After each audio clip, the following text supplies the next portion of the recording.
வாழ்க்கையே வெறுத்து போச்சு. வாழ்க்கையில எனக்கு உதவுறதுக்கு யாருமே இல்ல.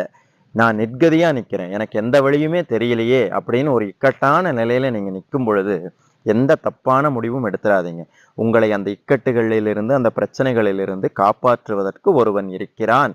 அப்படிங்கிறத நீங்க முதல்ல ஞாபகம் வச்சுக்கங்க. அவன் யார் தெரியுமா?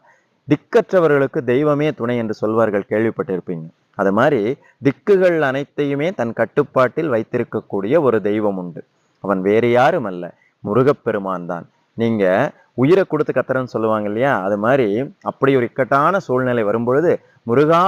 உன்னை இல்லாம என்னை யாரு காப்பாத்துவா? என்ன காப்பாத்த வா முருகா!" அப்படின்னு மட்டும் கூப்பிட்டு பாருங்க. ஏதோ ஒரு வடிவத்துல வந்து உங்க பிரச்சனைய கண்டிப்பா தீர்த்து வைப்பான். யாமிருக்க பயமேன்னு வந்து உங்க முன்னாடி நிற்பான். ஒன்றை மட்டும் மறந்துடாதீங்க. காப்பாற்றியது வேறு வடிவமாக இருக்கலாம். ஆனால் காப்பாற்றியவன் அந்த கந்தசாமிங்கிறத மட்டும் மறந்துடாதீங்க. முருகன் இருக்க பயம்